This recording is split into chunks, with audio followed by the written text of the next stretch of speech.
C'est vrai, il y en a dans la salle qui ne la connaissent pas ou qui la connaissent très mal. Moi.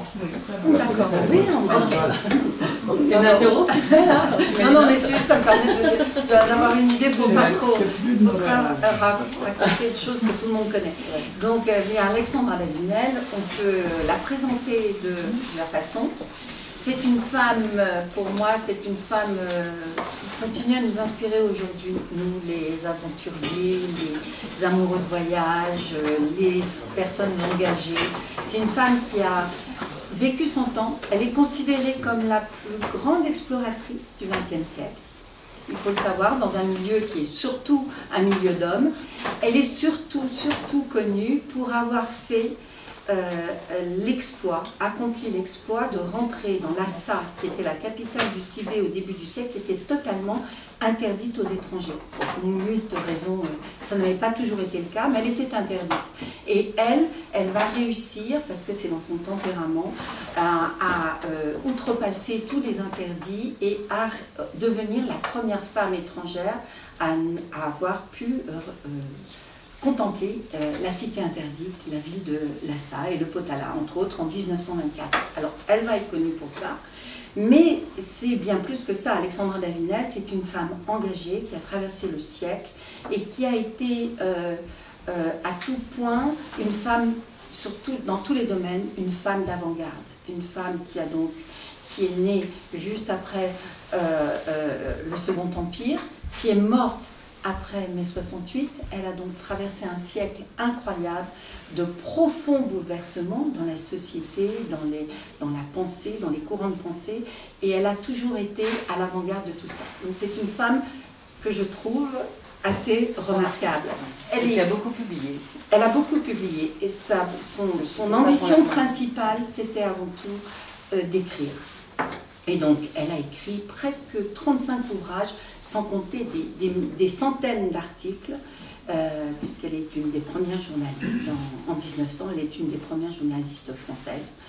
Et elle a vraiment contribué à une bien meilleure connaissance du Tibet et de l'Asie.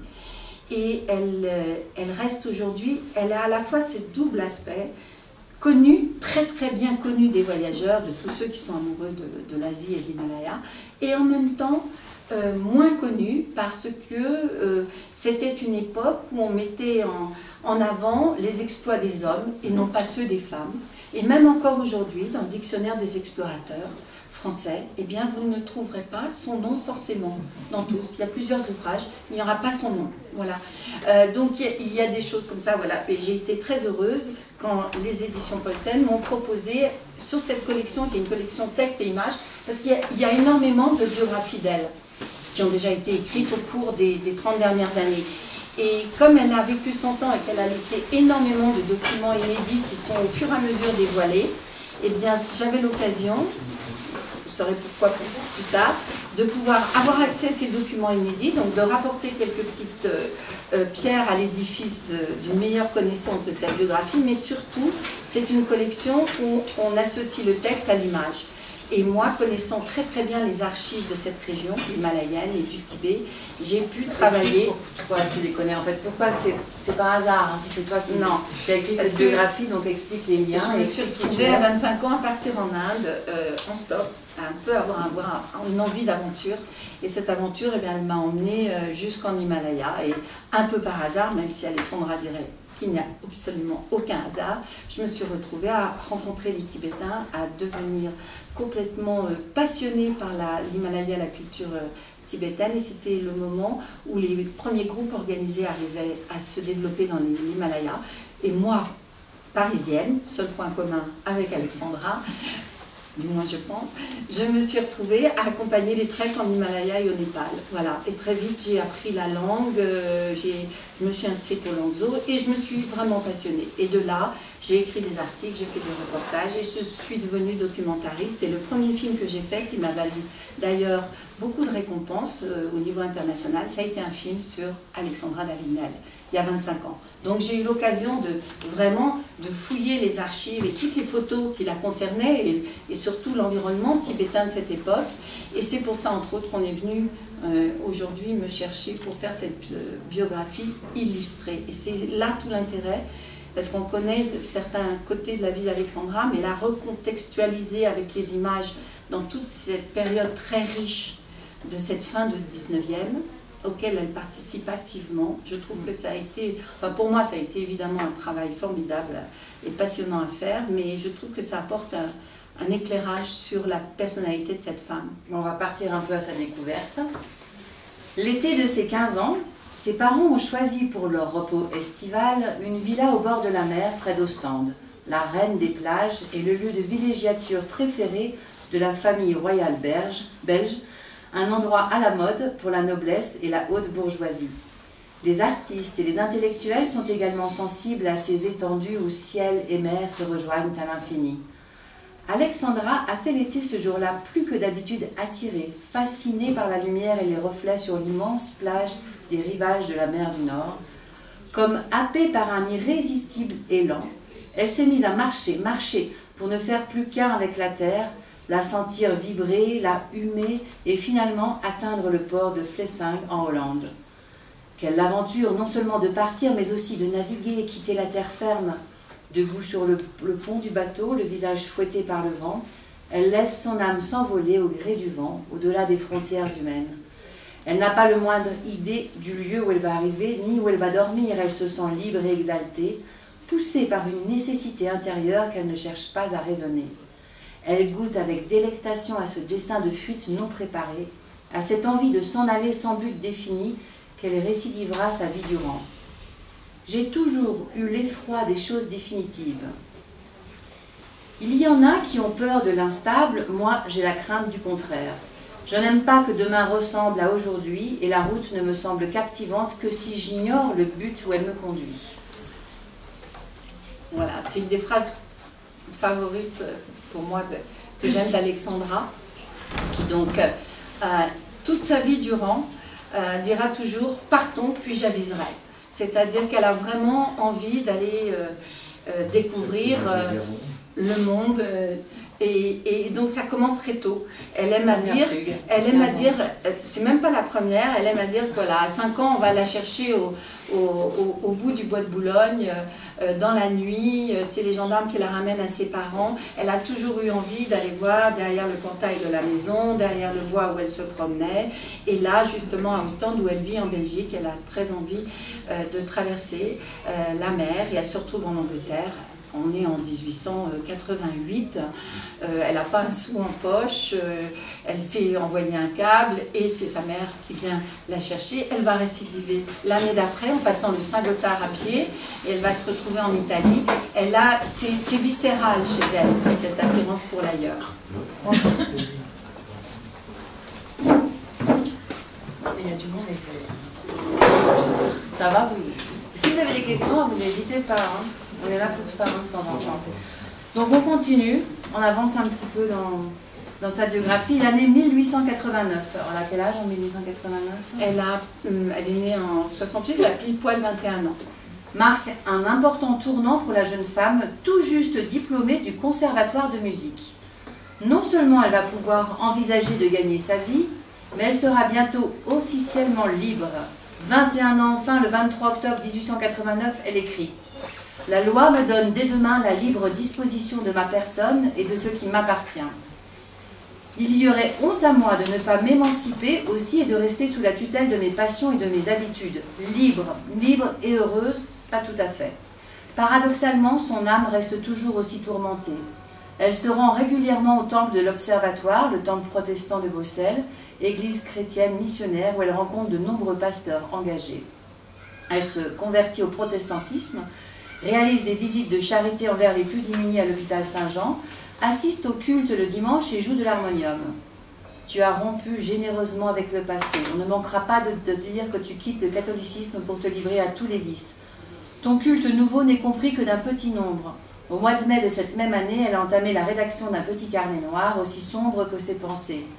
Croire au bonheur que peuvent donner les créatures, c'est folie. Elle rédige ses pensées à l'encre de Chine d'une belle écriture au caractère délicatement formé et les numérote méthodiquement les unes après les autres.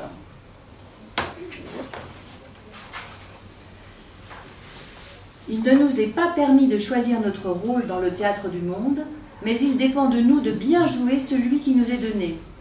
En proie au doute, elle se cherche, tente de se rassurer avec ses préceptes, fruit de ses lectures et réflexions, et se forge une ligne de conduite. L'histoire des religions, le mysticisme, rien d'autre ne semble d'avoir intérêt à ses yeux. Pour recontextualiser un tout petit peu, elle est l'enfant non désiré d'un couple âgé avec une différence d'âge de 20 ans entre son père, fervent républicain, exilé en Belgique après la Révolution de 48, et sa mère, qu'elle traite très souvent dans ses lettres de bigote et qui ne s'intéresse qu'à ce fils qu'elle n'a pas eu et qu'elle aurait tellement aimé voir devenir évêque. Donc très vite, sa mère se désintéresse totalement de cette petite fille que son père, lui, qui en retour d'exil en France, emmène le lendemain de la semaine sanglante de la Commune de Paris, la petite fille a 4 ans, au mur des Fédérés, pour qu'elle puisse mesurer la cruauté des hommes et du monde. Alexandra aime à dire, bon, voilà, c'est visiblement un moment qui la marque, et voilà, elle dit que c'est là que lui vient déjà cette envie de se détacher un petit peu du monde dans lequel elle grandit et d'essayer de comprendre un peu qu'est-ce qui pourrait pousser les hommes à être tels qu'ils sont, et puis surtout essayer de comprendre. Et pour elle, c'est une enfant d'une bonne famille, elle va donc être élevée dans les institutions religieuses, et pour elle, très vite, la Bible ne suffit pas à répondre à ces questions existentielles qu'elle se pose. Et quand on lit son courrier, ses correspondances avec son mari, où elle raconte toute sa vie et son enfance, c'est absolument incroyable, parce que, comme on voit comment cette quête naît en elle et comment elle progresse. Voilà. Et la vie d'Alexandra, c'est ça, c'est une lente progression qui ne va jamais s'arrêter. Elle va toujours être en questionnement, en doute. Et c'est pour ça qu'elle va s'intéresser au bouddhisme, parce que pour ceux qui connaissent un petit peu quelques notions, eh bien le Bouddha, une des premières phrases que dit le Bouddha, c'est il faut tout de suite douter, et non seulement de ses propres paroles à lui, mais du monde, puisque l'impermanence voudrait que tout ce que l'on vit soit irréel. Et dans cette citation, ce qui est intéressant, c'est qu'à l'âge de 15 ans, Alexandra donc parle de ce rôle que l'on a à jouer dans le monde, et finalement il y a quelque chose qu'on connaît très très mal d'elle, mais qui va être très très important et sur lequel j'insiste beaucoup dans les premiers chapitres de ce livre, et bien c'est qu'elle va devenir actrice, cantatrice et actrice, et ça va jamais la quitter. Finalement elle va toujours avoir un rôle à jouer. C'est à Paris qu'Alexandra a décidé de s'installer quelque temps. Elle prend pension au siège de la Société théosophique boulevard Saint-Michel. À cette époque, la capitale française vit à l'heure de la fantaisie, de la création artistique et de l'exotisme. Preuve en était l'exposition universelle de 1889, qui commémorait le centenaire de la Révolution française. Les ingénieurs rivalisèrent d'imagination et de prouesse architecturale. La tour Eiffel, la plus haute du monde, objet de polémique, n'était pas prévue pour rester. Tout Paris, en revanche, tombe d'accord pour couvrir de louanges Émile Guimet, un jeune industriel fortuné issu de la bourgeoisie lyonnaise. Cet érudit passionné d'art, d'opéra et d'esthétique japonaise doit batailler ferme contre de nombreux a priori pour que le musée des religions qu'il a fondé à Lyon soit transféré à Paris. Après d'âpres négociations, il cofinance avec l'État la construction d'un musée dont il sera le directeur à vie et qui portera son nom. Le bâtiment aura pour vocation d'abriter les importantes collections d'objets et livres glanés au cours de ses lointains voyages en Asie. Anticonformiste, Émile Guimet aime à dire que pour bien comprendre Bouddha, il faut se faire une âme bouddhique. Voilà, et Alexandra, elle dit que c'est en rentrant, en pénétrant dans le musée Guimet, tel qu'il est encore toujours à l'heure actuelle, même s'il a été restauré, toute la bibliothèque principale, avec le grand escalier qui mène à la bibliothèque avec le Bouddha, c'est le même que celui qu'elle a découvert donc cette année-là, en 1890 exactement, et c'est là où elle a eu vraiment, elle s'est sentie happée par une curiosité sur tout ce qui concernait cette mode, parce qu'il faut dire que c'était vraiment la mode, l'Asie était à la mode à cette époque-là, et Émile Guillemet organisait tous les mois des réceptions, des rituels, lui revenait du Japon, des rituels bouddhistes, tout Paris venait là, la société de théosophie à laquelle elle a appartenu parce qu'elle était allée à Londres pour apprendre l'anglais et puis pour surtout étudier les textes dans la bibliothèque du British Museum. Les sociétés de théosophie étaient extrêmement importantes et avaient un réseau de micro-sociétés un petit peu partout qui interpellaient énormément les artistes, les élites intellectuelles, aux grandes dames de l'Église qui en avaient très peur. Donc il y avait, en cette fin de siècle, il y avait deux camps qui s'affrontaient avec cette envie de trouver dans les religions d'Asie et d'Orient des réponses qui n'étaient pas apparues aussi évidentes que ça dans cette société de l'époque. Il y avait un besoin d'exotisme aussi. Il y avait, voilà, c'était à la mode. À Bruxelles, la jeune femme sera amenée à faire des rencontres déterminantes. Au conservatoire, elle s'est liée d'amitié avec Cécile Thévenet, qui a elle aussi décroché un premier prix de chant.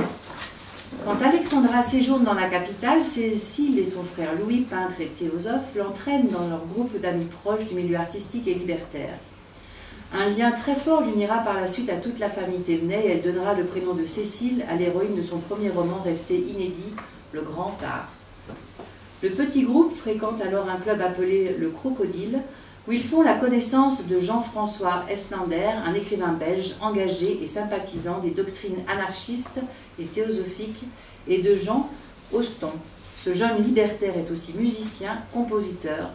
Fraîchement rentré à Moscou, il fait grande impression à Alexandra, d'un an son aîné. C'est un brillant orateur, fortement influencé par les révolutionnaires russes, dont il va jusqu'à se donner l'apparence.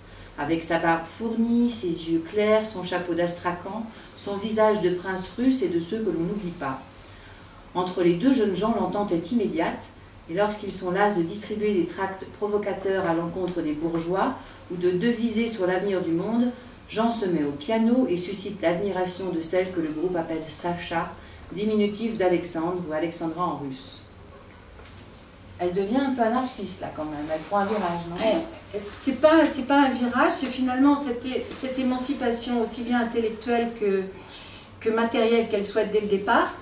Parce que donc, remettons-nous, voilà, quand elle a 21 ans, quand elle a 18 ans exactement, sa mère voudrait qu'elle reprenne déjà la petite boutique de passementerie qu'elle a. Et évidemment, elle, il en est hors de question, elle voudrait devenir médecin. À l'époque, aucune femme, la première femme médecin, ça sera Madeleine Pelletier, si je me souviens bien, qui sera psychiatre en 1909. Mais il n'y a aucune femme sur les bancs de l'université de médecine en 1880 et quelques. Donc ses parents crient au scandale et donc la seule chose qui lui autorise à faire, c'est de s'inscrire au conservatoire de Bruxelles de musique. Elle a appris la musique depuis qu'elle est petite et depuis qu'elle est petite, elle aime ça. C'est le seul même plaisir qu'elle ait, c'est d'aller à l'opéra avec ses parents. Et donc elle va décrocher le premier prix de chant. Et là, elle va tout de suite commencer à entamer cette profession de cantatrice pour pouvoir se détacher et gagner sa vie.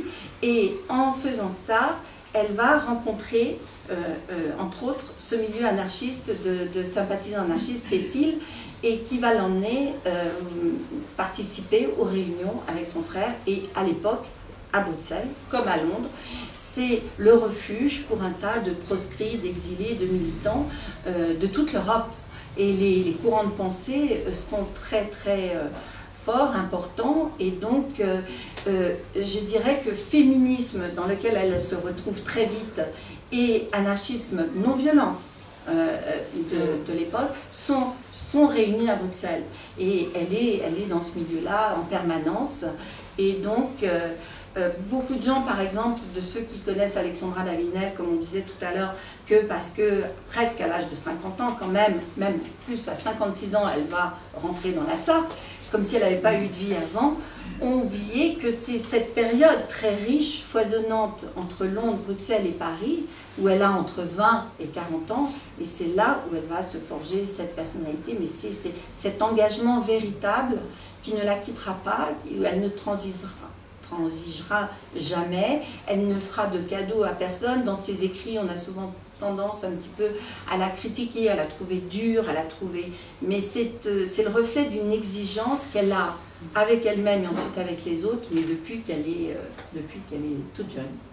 Elle fréquente aussi Élisée Reclus, dont on parle beaucoup en ce moment. Et, oui, c'est étonnant. Moi, j'ai découvert Élisée Reclus effectivement à l'époque où je me suis intéressée à Alexandra Davenel, donc ce grand géographe, vraiment très très important. Et c'est lui certainement qui, les premières fois, a dû lui parler du Tibet, puisque déjà, lui, sans avoir jamais voyagé dans toutes ces régions, il a quand même écrit les 20 volumes de la géographie universelle.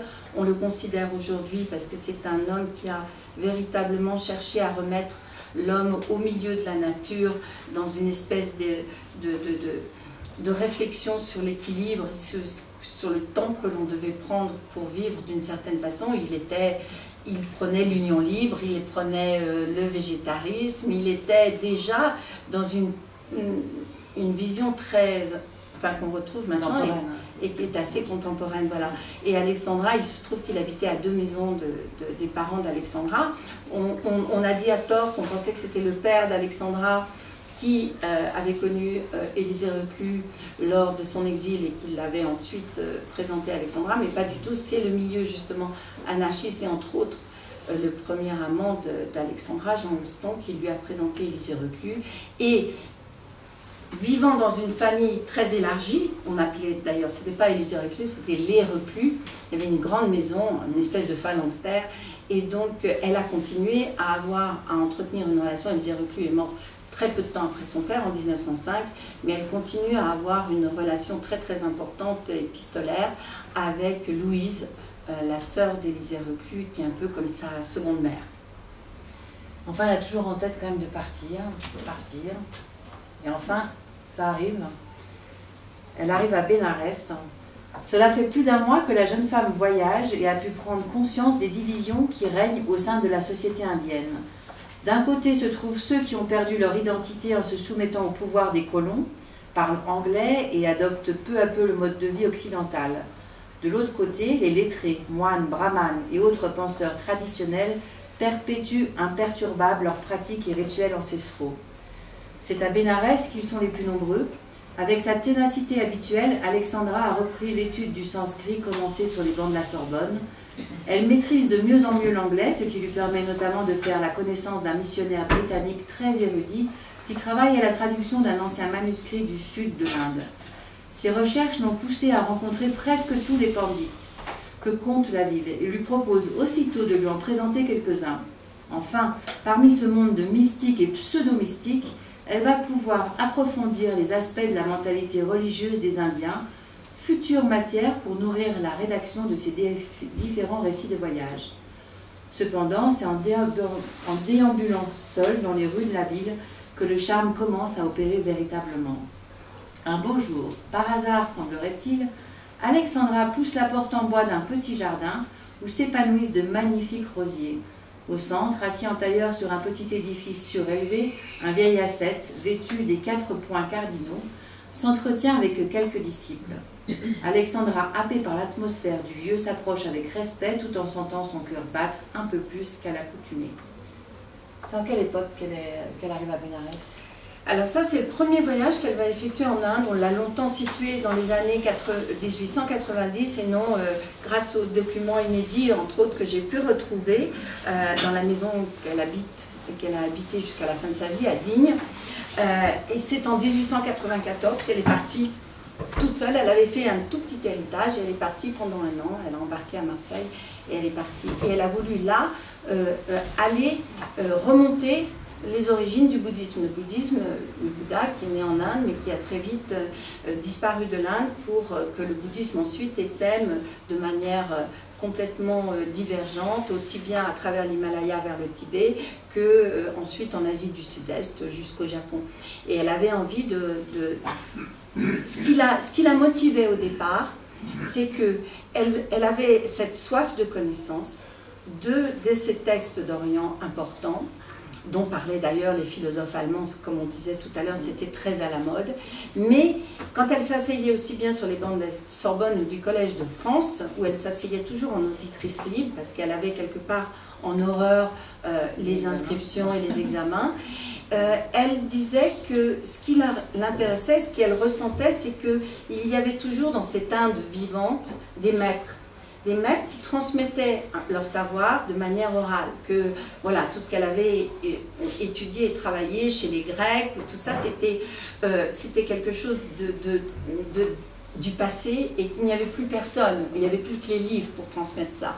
En revanche, en Inde, il semblait, au Tibet, qu'il y avait toujours des maîtres qui étaient capables. Et elle voulait partir à la rencontre de ces maîtres. Elle est très vite déçue en Inde. Elle se retrouve avec des pseudo-sadhus, comme on les appelle, des saints sur les bords des rivières, qui mendient leur vie en échange de quelques petites phrases récitées. Et elle était restée de déception en déception jusqu'à ce qu'elle tombe sur ce Swami qu'elle reconnaît comme ce Bhashkanaranda, comme son premier maître, c'est-à-dire c'est le premier avec lequel elle va échanger quelques notions de sanskrit. Elle dit bien au départ, mais elle est tellement versée dans tout ça qu'elle a étudié pendant, on est passé vite, mais ça fait 10 ans qu'entre Londres et, pas en 94, un peu moins, mais 4 ans qu'elle étudie vraiment bien, elle a des notions déjà qui interpellent les gens qui la rencontrent une fois sur place. Voilà, donc là, c'est sa première rencontre, c'est en 94. Elle va vite rentrer.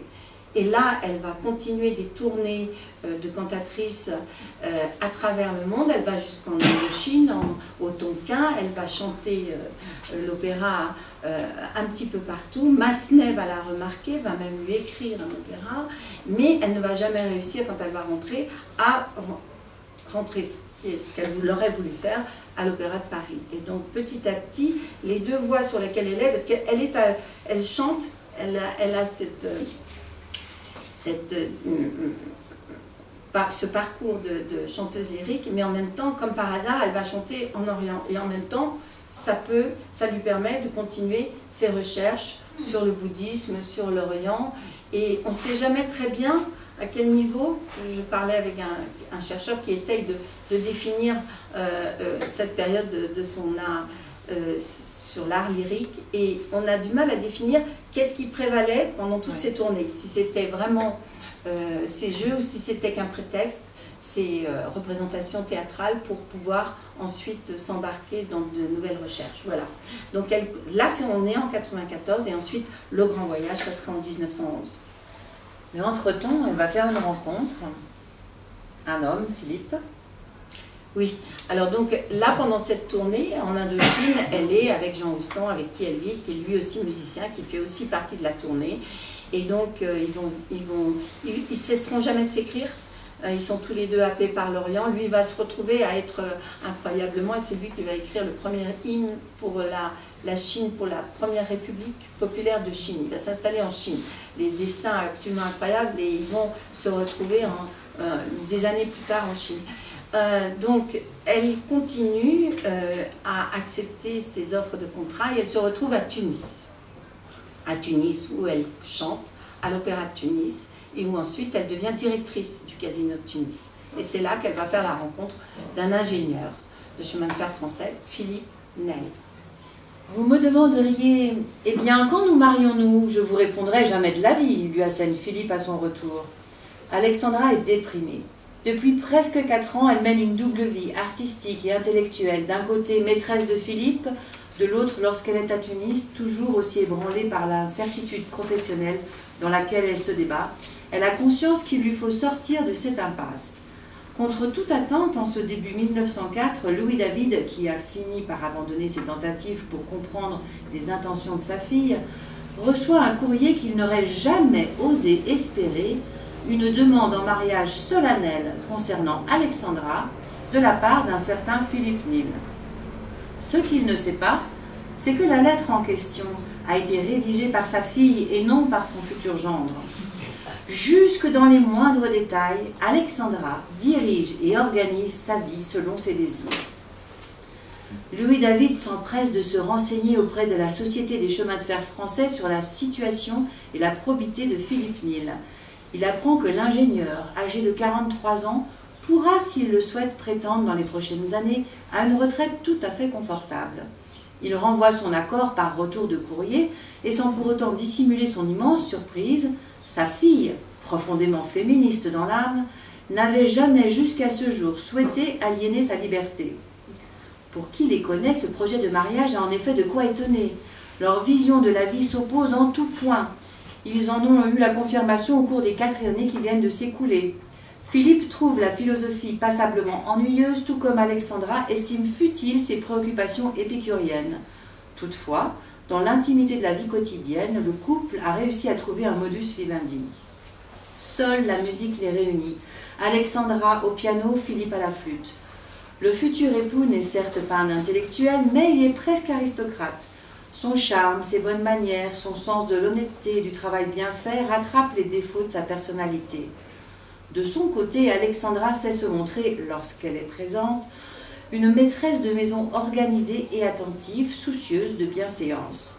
Et puis, elle n'est pas un paradoxe près, comme elle le prouvera à maintes reprises. Se revendiquer féministe et bouddhiste, exhorter les femmes à plus de liberté tout en réfléchissant aux conditions de son contrat de mariage, ces questions existentielles l'ont tiraillée un moment. Pourtant, elle n'en laisse rien paraître. Ce statut de femme mariée et rangée est devenu une idée fixe. Il lui est plus que nécessaire pour enfin obtenir celui de femme de lettres tel qu'il ne figurera sur son livret de famille. Ainsi, le 4 août 1904, le pas est franchi. Voilà, 1900, c'est un vrai tournant, effectivement.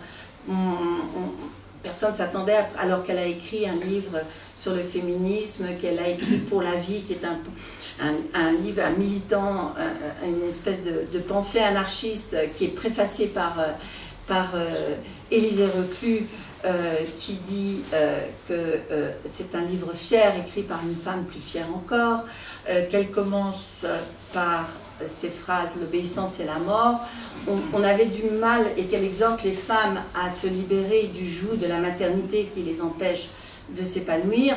On a du mal à l'imaginer 4 ans plus tard, voilà, mariée à Philippe Nel. C'est un peu de provocation. Je dois dire que dans ce livre, j'essaie de rendre hommage, vraiment un grand hommage à Philippe Nel aussi, parce que bon, tous les deux sont des êtres à part. Ils ont tous les deux que faire du qu'en dira-t-on. Ils sont assez admiratifs l'un de l'autre. Elle ne va jamais réellement vivre avec lui. Ils se marient en 1904, une semaine après, ils partent chacun en France prendre les eaux, comme on disait à cette époque, mais chacun de leur côté. Elle revient, elle repart. Dès qu'elle est à Tunis, elle a des bonnes raisons d'aller visiter le Sahara, d'aller rendre visite à ses amis à Londres. Enfin bon, elle n'est jamais là. Il y a des moments de dispute, des moments de tension, mais quand ils sont ensemble, il apprécie énormément son intelligence et elle, effectivement, sait que maintenant, elle a la liberté de pouvoir un petit peu faire ce qu'elle veut, c'est-à-dire ne plus courir après les cachets d'artistes lyriques qui n'arrivent pas vraiment à percer et en même temps, pouvoir se consacrer entièrement à l'écriture de ses articles qu'elle écrit sur le Tibet, sur l'Asie, alors qu'elle n'y a pas encore mis les pieds, on dit en 1904, 1905, et elle écrit partout. Elle écrit au Mercure de France, elle a un réseau aussi bien à Paris qu'à Bruxelles, elle va à Bruxelles où elle enseigne aussi, elle était étonnante de curiosité et de vitalité, et Philippe accepte tout cela, jusqu'au moment où un jour de crise de 1907, il en a quand même assez, parce que là, pour le coup, cette année-là, elle n'est jamais là. Donc là, il lui pose un ultimatum, elle est à Londres, et il lui dit, écoute, si tu ne rentres pas, là, je crois que vraiment, on est arrivé au bout de ce que l'on pouvait imaginer ensemble. Et à ce moment-là, elle se ressaisit, elle décide de venir s'expliquer avec lui, et là, il lui propose, il lui dit, j'ai compris, tu as vraiment besoin de partir, vraiment, en quête de ce que tu recherches, donc pars pour 2 ans, 3 ans. Et à l'époque, un mari qui laisse partir sa femme, qui vient tout juste d'épouser, voilà, sans savoir, sans date de retour, c'est vraiment ce qui va se passer. Elle va partir en 1911 et elle reviendra 14 ans plus tard. Mais avant de partir, déjà, elle commence à se poser des questions sur sur le temps qui passe. J'ai donné aujourd'hui à une pauvresse ma sortie de théâtre en peluche rouge. La doublure en était faite de dominos de satin avec lequel j'avais été avec mon père au bal de la Monnaie. Pauvre vieille nippe! Que de pensées vous avez enveloppé comme la vieillesse m'est venue subitement. Jusqu'à ce mariage, mes yeux se tournaient devant moi. J'ébauchais des plans. Soudain, toute espérance est morte et ligotée dans une sorte de torpeur qui empêche la révolte. Ma vie est achevée et je me nourris de ce qu'elle a été. Mes cheveux grisonnent, les rides s'accentuent, ma figure me devient étrangère. Elle prend chaque jour davantage la ressemblance de ma mère. Ce n'est plus moi que je vois dans les glaces, mais son masque à elle, ces traits dont je hais la vulgarité. Je me surprends à faire ses gestes, à penser comme elle. Alexandra n'a que 39 ans, mais rien que de s'imaginer vieillir tout comme sa mère auprès de son père lui est insupportable. Durant tout ce premier semestre 1907, l'entente avec Philippe est au beau fixe. Ils vivent sous le même toit, mais chacun de son côté.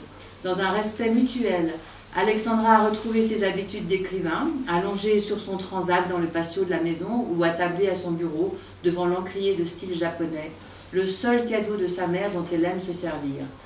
Sa vocation se déploie dans une espèce de frénésie créatrice. Emportée dans son élan, elle publie coup sur coup Les théâtres, Une Jeanne d'Arc anamite et Pacifisme de l'Antiquité chinoise.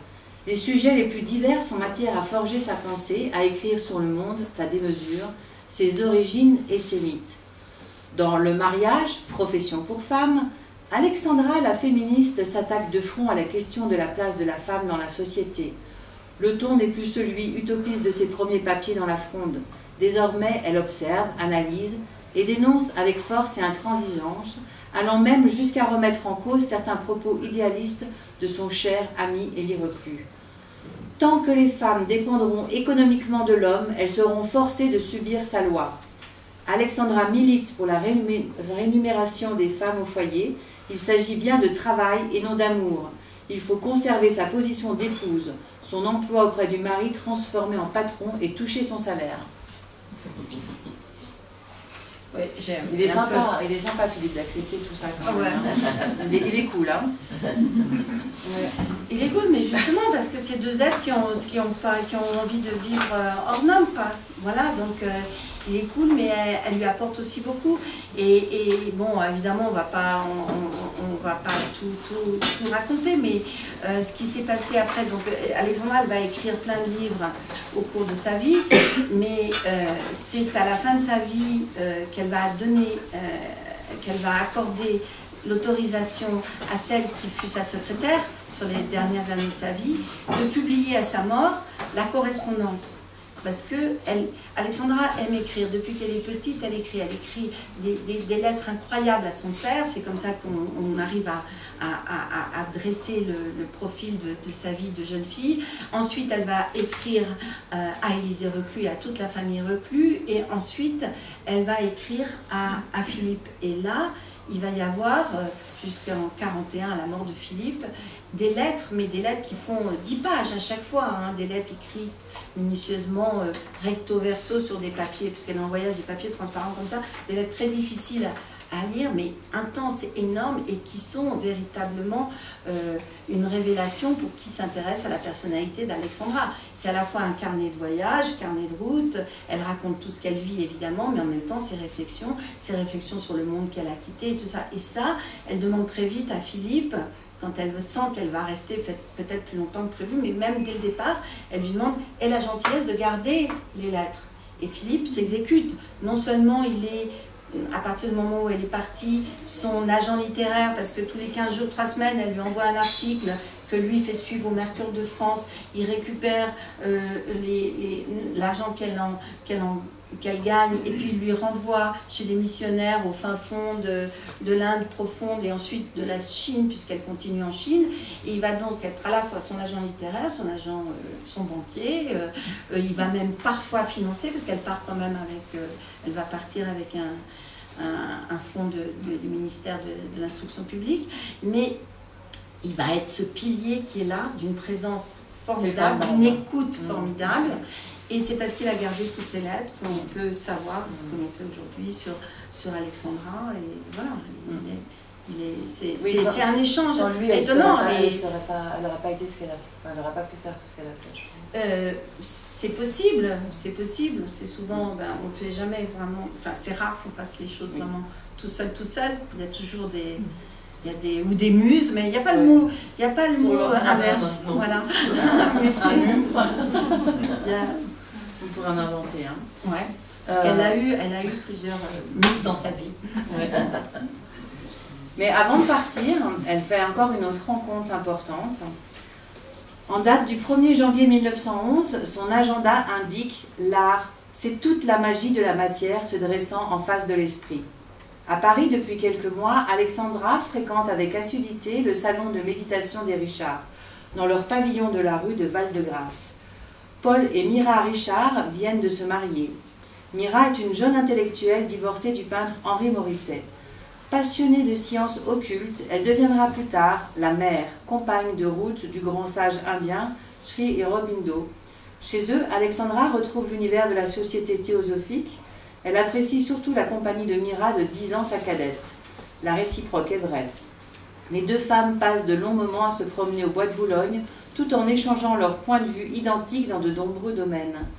Mira vient d'effectuer des longs séjours dans le Sahara algérien, auprès d'un couple qui l'a initié au pouvoir de l'occultisme. À travers son regard et ses expériences, Alexandra se revoit jeune et mystique. Elle se rend dans leur salon 2 fois par semaine. Le soir du 3 février, en pleine séance de méditation, des visions étranges l'assaillent. En quelques minutes, toute sa vie défile. Les lieux saints, Saint-Mandé, la Villa Liline à Tunis, le Tonkin, la rue Nicolo, mais aussi des personnages, Tahar, le domestique, Nouchi dématérialisé, des fils lumineux, une hache et du sang. Alexandra, pas plus que Mira, ne peut, à ce moment précis, imaginer le destin singulier qui attend chacune d'elles, au cœur de ces Indes lointaines qui les attirent tant. De ces Indes, oui. Ouais. Ce sont 2 femmes qui vont se retrouver, pour ceux qui connaissent un petit peu l'histoire d'Aurobindo. Cette femme européenne, la mère, va se retrouver disciple d'Aurobindo au départ, complètement happée par la force de caractère d'Aurobindo qu'Alexandra va rencontrer, mais elle ne s'arrêtera pas. Maintenant, sa voie est toute tracée, et donc elles continueront à échanger, mais elles vont être toutes les deux figures comme ça, et Aurobindo va mourir assez tôt, et la mère va se retrouver à la tête de ce qui sera cet ashram de Pondichéry qui continue de parler aujourd'hui, et elle est à l'origine de cette cité utopique, la naissance d'Auroville dans les années 60. Donc ces 2 femmes au caractère incroyable et qui vont continuer à correspondre tout au long de leur vie, et qui se trouvaient dans un salon parisien et qui ensuite ont chacune quitté leur époux pour épouser l'Inde, on va dire. En fait, on a l'image d'Alexandra et du Tibet, et là on commence sa biographie, on n'y est toujours pas. Hein. Voilà. Elle a quel âge là? Oui, et bien là, quand elle part en 1911, elle a 43 ans. Et comme elle le dit, sa vie, pour l'époque, oui, on peut imaginer, sa vie ne fait que commencer, et elle a eu cette vague de la neurasthénie, c'est la maladie aussi de cette époque. Même Philippe était souvent sujet, et donc dès qu'elle était un tout petit peu trop longtemps à la maison chez Philippe, même si elle adorait le soleil de Tunis et le confort de ces maisons coloniale, eh bien, elle sombrait dans la neurasthénie et plus rien n'allait, elle avait mal de partout. Tout d'un coup, voilà, Philippe lui dit, ça y est, tu vas pouvoir partir. Elle écrit un livre sur le bouddhisme moderne, qui va être une espèce de sésame. Elle a été journaliste, elle a participé à La Fronde, qui est ce premier journal créé entièrement par des femmes que fonde Marguerite Durand. Elle est de tous ces mouvements-là, et alors, en étant journaliste, elle a eu ces réflexes en tant que femme d'avant-garde, comme je vous le disais au début, qui sait s'annoncer. Et donc, à travers ces réseaux de la société théosophique, les Anglais qui sont partout en Inde, elle a un réseau, elle sait qu'elle va être logée, accueillie, et elle arrive avec son livre qui vient de sortir, et qui est sorti dans des maisons d'édition prestigieuses qui édite des penseurs, qui édite des philosophes, qui édite justement des socialistes, des anarchistes. Et donc elle sait elle fait partie, ça y est, du CERAS qu'elle voulait et qu'elle n'a pas eu par la voie normale, qui était la voie universitaire. Et c'est pour ça qu'elle a été longtemps décriée, parce qu'elle n'a aucun diplôme. Elle va partir, oui, le seul diplôme qu'elle ait réellement, c'est celui de chanteuse, hein, de premier prix de chant. Et elle va partir comme ça en 1911, voilà. Et là, ça va être majeur fondateur. Elle est en Inde, elle ne sait pas encore que... Elle pense partir de l'Inde vers la Birmanie et de la Birmanie vers le Japon pour suivre cet itinéraire justement du bouddhisme. Et là, les choses vont... le hasard, comme elle dit entre guillemets, va faire qu'elle va apprendre qu'il y a un personnage très important qui vit en exil dans le nord de l'Inde. Un jour où elle est chez un résident britannique à Calcutta, elle va apprendre que le 13e Dalai Lama, qui fuit déjà à l'époque une invasion chinoise, s'est retrouvé en exil en Inde. Plutôt petit de taille, le 13e Dalai Lama possède une allure étonnante. Son crâne rasé accentue son visage en forme d'œuf et il porte une fine moustache longue et finement taillée, des oreilles fortement décollées et son regard d'acier conforte sa réputation d'homme intransigeant. D'origine modeste, il a été formé par les plus grands maîtres de son pays. Il est interpellé et séduit par l'à propos de l'intelligence de cette petite femme occidentale qui répond à toutes ses questions. Lorsqu'elle se présente comme la première bouddhiste de Paris, il ne peut s'empêcher de retenir un immense fou rire. Il lui conseille vivement de se mettre sans plus tarder à étudier la langue tibétaine si elle veut réellement comprendre le bouddhisme lamaïste. Tout en saluant le travail de traduction de Dawa Sanduk, il ne peut que lui proposer de mettre par écrit les questions auxquelles elle souhaite le voir répondre. Il lui fera parvenir les réponses en temps et en heure. Après plus de 3/4 d'heure d'entretien, Alexandra se retire et laisse éclater sa joie. Elle vient d'obtenir du souverain du Tibet en personne la première interview jamais donnée à une occidentale. Elle imagine déjà l'article dans le Mercure de France et dans tant d'autres revues. Les réponses qu'il a promis de lui faire parvenir constitueront des documents de premier ordre qu'elle rapportera tel un trophée dans le milieu orientaliste parisien. Les rumeurs se propagent vite et dès le lendemain, les journaux de Calcutta annonce la rencontre improbable entre une femme blanche, orientaliste, bouddhiste, franco-belge et le 13e Dalai Lama. Voilà, et il est en exil à Kalimpong. Kalimpong, c'est la première ville au sud de ce petit état du Sikkim, qui est à l'époque presque indépendant, sous protectorat britannique, et qui donc est un petit état où la religion d'État, c'est le bouddhisme tel qu'on le trouve aussi au Tibet, le bouddhisme qu'on appelle lamaïste. Et là, elle va faire, à la suite de cette rencontre avec le Dalai Lama, elle va être accueillie et hébergée par un jeune futur Maharaja, un jeune prince qui revient d'Oxford, que les Britanniques souhaitent voir sur le trône pour pouvoir continuer un petit peu à bien contrôler toute cette région frontalière avec la Chine. Et il revient d'Oxford, il a bien été confronté à la vie occidentale pendant à peu près 3 ans, et ils trouvent tous les deux, Alexandra a 20 ans de plus que lui, mais tous les deux s'entendent vraiment formidablement bien sur plein de sujets, et Alexandra se retrouve sur un petit nuage parce que évidemment c'est le Maharaja, c'est les tantes d'apparat, c'est tout un florilège de propositions, de services et tout ça qui sont assez étonnants, et elle se retrouve comme dans un monde féerique qu'elle décrit vraiment bien. Et surtout, ce Maharaja, très vite, la porte en haute estime et lui propose de rencontrer les grands maîtres bouddhistes de la région. Et entre autres, il y en a un qui s'appelle le Gomchen de la Chen, et qui est un maître, on dit qu'il faut avoir passé 10 ou 15 ans dans des retraites solitaires dans la montagne pour pouvoir devenir un maître réalisé et atteindre des hautes sphères qui permettent un peu mieux de comprendre les notions du bouddhisme tibétain. Et ce maître sort de ces longues périodes de retraite. Il en pratique d'ailleurs toujours. Et donc avec Alexandra, c'est là que va se passer pour elle l'événement majeur de sa vie, c'est-à-dire que le maître va lui proposer, va lui dire si vous êtes vraiment quelqu'un qui cherchait à ce point-là, il faut que vous acceptiez de devenir, entre autres, ma disciple. Et donc là, Alexandra décide d'écrire à son mari et dit voilà, j'ai tout changé de mon programme, je ne pars plus en Birmanie, je ne pars plus au Japon, je rentre en retraite à 4000 mètres dans une grotte, au pied de la grotte du maître, et je vais essayer d'approfondir tout ça. Voilà, et elle va le faire. Ça, aujourd'hui, il y a eu énormément, même encore aujourd'hui, beaucoup d'expéditions qui ont rencontré, même ce maître, qui ont été essayer de comprendre un petit peu, mais personne n'a vécu ce que Alexandra a vécu pendant ces 4 années entières au Sikkim, 3 années de retraite, l'hiver comme été, entre les mains, les mots de ce Gomchen, voilà, avec qui elle échangeait beaucoup. Tu veux que je lise le petit passage là? Juste ça? Sur la statue? Oui. Ça colle avec l'octobre. Oui. Donc là, elle est... je sais pas, j'ai pas commencé là.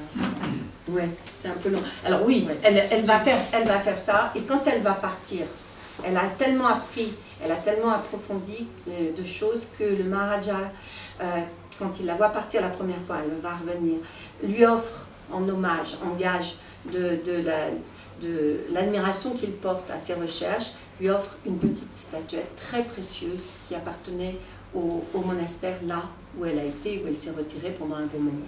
Bah ça c'est ce que je dis. Tu le dis. Il lui faut des sites, mais c'est ce que j'ai, c'est que voilà, c'est pas grave. Bon. Non mais c'est pas grave. Cette statuette, d'abord, elle est super importante dans ton histoire à toi. Oui.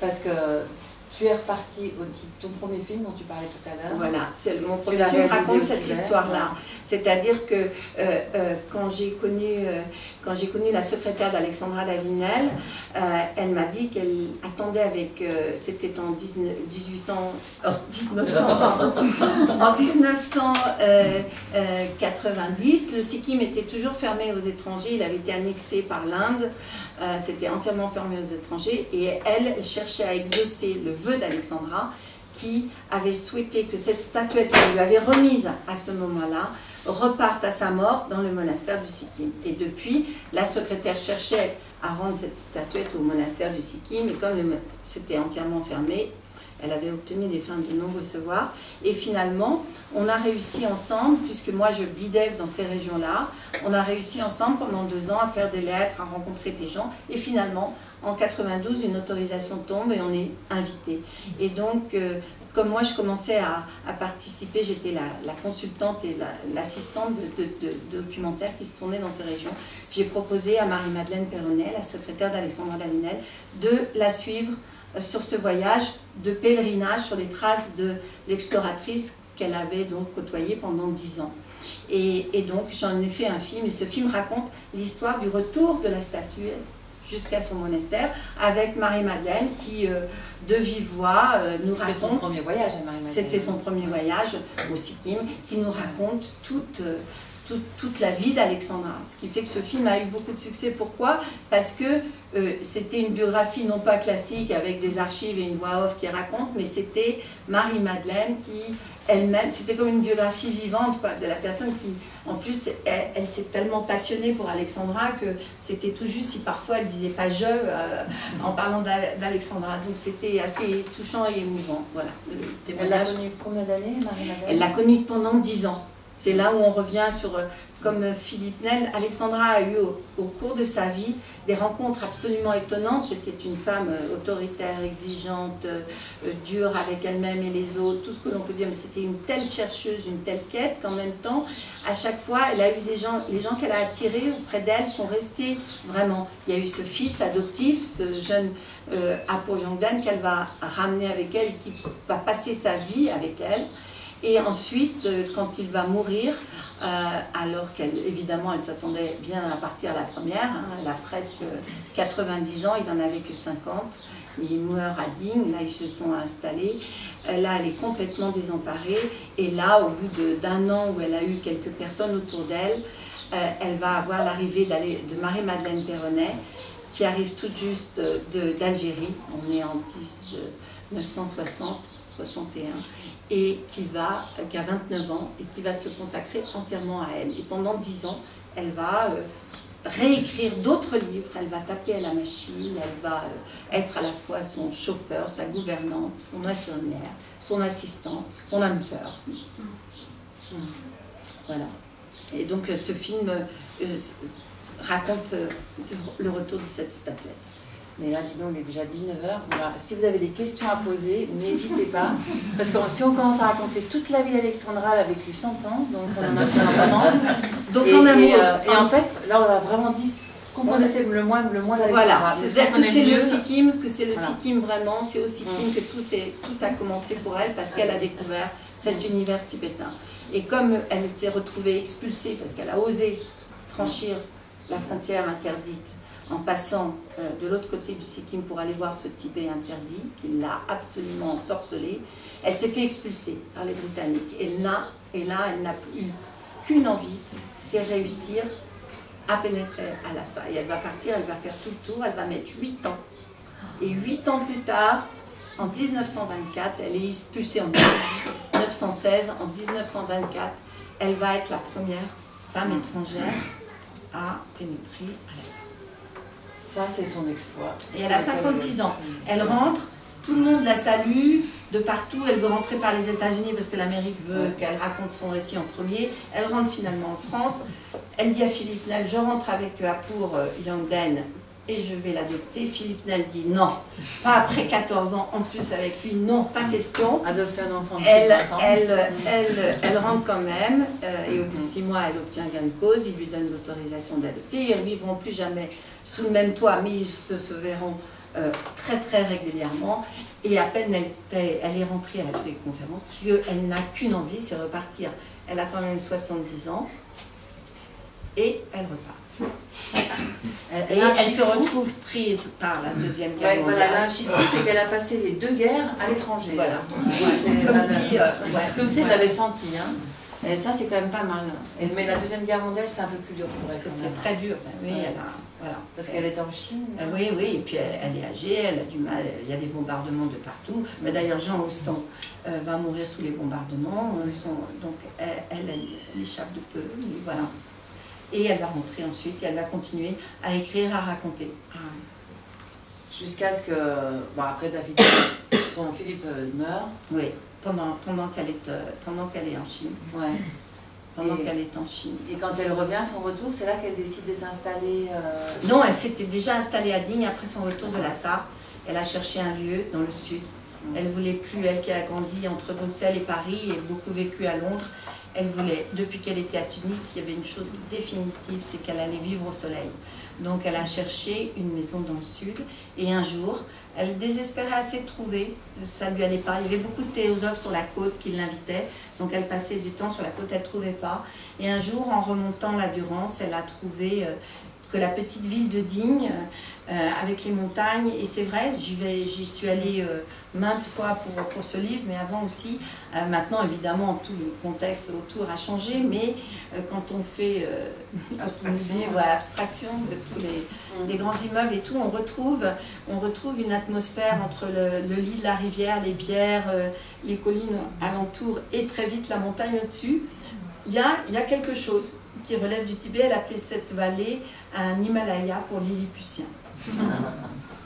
Donc sa maison est toujours visible, voilà. Alors sa maison a été transformée en musée. Marie-Madeleine continue à y vivre depuis. Elle continue toujours à y vivre, sauf que là elle est bien âgée. Elle est à l'hôpital, mais elle est toujours là. Elle a organisé les visites en racontant avec fougue sa vie pendant des années et des années. Et depuis 2 ans. Alexandra avait fait de la ville de Digne sa légataire universelle. Et donc, c'est la ville de Digne qui a repris, Marie-Madeleine étant vraiment trop âgée, lui a laissé tout faire. C'est la ville qui a repris et la maison est entre les mains d'une conservatrice qui a entièrement restauré tout à l'identique. Voilà. Donc, c'est devenu un musée officiel avec toute une partie où on revoit les appartements d'Alexandra, et puis toute une autre où il y a une magnifique exposition qui raconte les différentes phases de son parcours. C'est rouvert depuis le mois de juin. Alors, il n'y a plus Marie-Madeleine, elle habite toujours à côté, dans la deuxième maison. Elle n'est plus là pour nous passionner par ses récits. C'est un peu plus...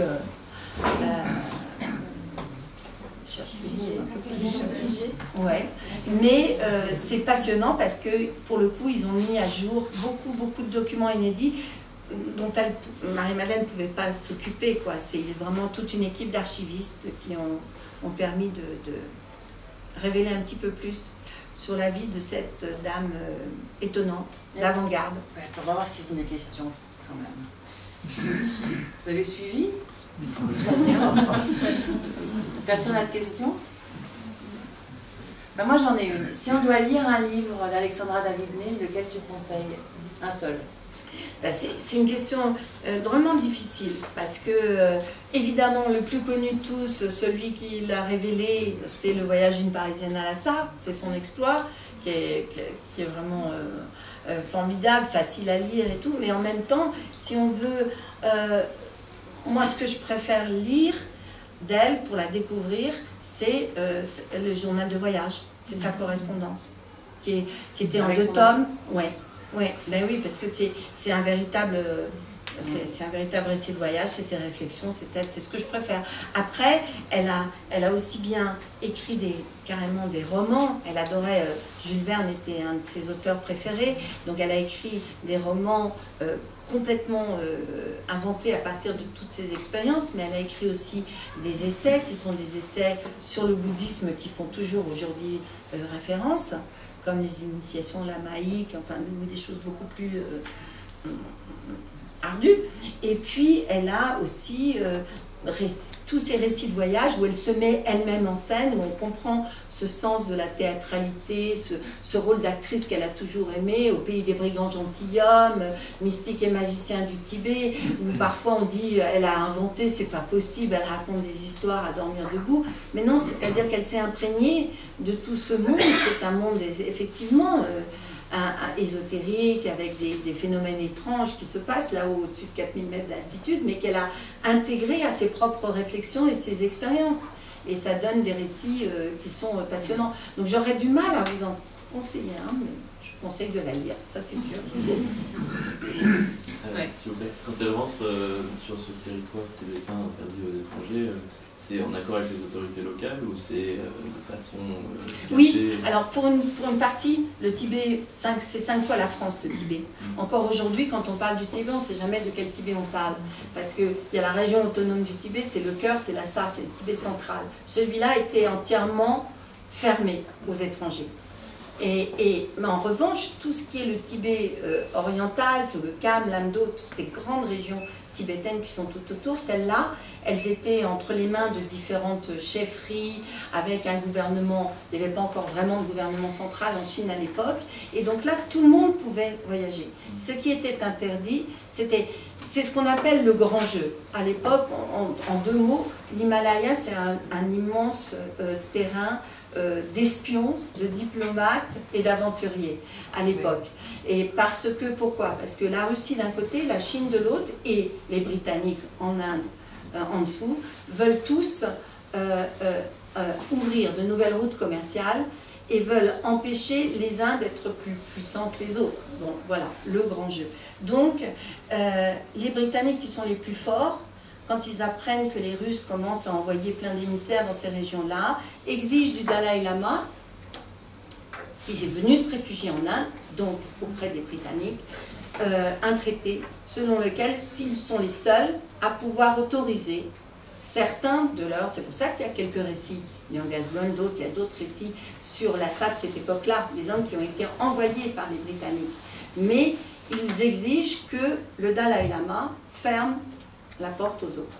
Voilà. Et pendant un moment, il va le faire. Mais un siècle plus tôt, il y avait des voyageurs qui allaient jusque-là. Il y a des missionnaires. Le Perruque, Gabel, les Français, un siècle plus tôt, sont allés jusqu'à Lhasa. En revanche, les femmes, il y avait 2 femmes missionnaires qui ont essayé avant, pour évangéliser le Tibet, qui ont essayé de pénétrer jusqu'à Lhasa avant Alexandra. Je pense même qu'elle a dû lire les récits de l'une d'entre elles, Annie Taylor en anglais, et que ça a dû lui donner des idées parce qu'elle a vraiment fait pareil qu'elle. Sauf qu'Annie Taylor s'est fait arrêter, heureusement pas tuée, parce qu'à l'époque on n'était quand même pas très tendre.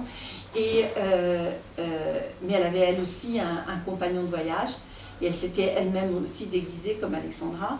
Et Alexandra va réussir, pourquoi? Elle va réussir uniquement parce qu'elle accepte, d'abord elle a ce sens du théâtre, donc le déguisement, et ensuite elle va accepter de renverser les rôles pour la première fois de sa vie. Elle va être la vieille mendiante qui récite des prières toute seule, et c'est son fils adoptif qui lui mène le jeu et qui partout dit « j'emmène ma vieille mère en pèlerinage à Lhasa ». Personne ne lui pose de questions.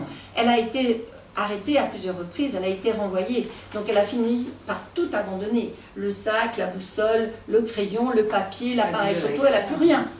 Mais elle y arrive uniquement parce qu'elle accepte ça. C'est-à-dire se retrouver vraiment comme une tibétaine. Il y a d'autres questions? C'est pour ça qu'après, quand on dit, parce que moi j'ai connu au début, maintenant que j'ai tout fait tout ça, je peux le dire et je peux l'affirmer, mais je retrouve encore maintenant des gens qui viennent vers moi en disant « oui, bon, ça va, on ne sait même pas si c'est vrai, pas vrai qu'elle a été à Lhasa ». Moi j'ai recueilli en Himalaya même les témoignages que j'ai d'ailleurs dans mon film de gens qui savent par leurs parents, qui ont raconté comment ils ont vu Alexandra à Lhasa, donc on sait maintenant que c'est vrai, mais elle a eu beaucoup de détracteurs. Elle a suscité énormément d'envie, de jalousie, et puis avec cette envie, ce non-conformisme qu'elle avait, elle s'en fichait pas mal de ce qu'on disait. Elle répondait même aux gens « allez-y, dites, parlez-moi, ça me fera encore plus de publicité ». Elle avait un humour absolument incroyable, ce que j'essaye aussi de rendre un petit peu dans ce livre. Elle est incroyable. Elle a un sens de l'ironie et de l'humour assez fantastique. On n'en parle pas assez. Et donc, elle a vraiment été jusqu'au bout de cette fuite qu'elle a quand elle est petite, mais et je suis très émue à la fin du livre de pouvoir mettre les documents, et elle était elle faisait très attention à elle, comme on lit à un moment donné dans le livre, et donc elle ne veut pas de lunettes jusqu'à la fin, elle ne voit plus rien, donc elle a 2 grosses loupes, et Marie-Madeleine doit prendre des feuilles de papier et lui écrire en gros les mots, parce qu'elle veut continuer à écrire jusqu'aux 17 jours avant que vraiment son esprit divague. Elle va avoir 101 ans, elle vient de faire renouveler son passeport, elle veut continuer à écrire, et elle va écrire « je vais me promener », le dernier mot qu'elle va écrire. Eh ben, voilà.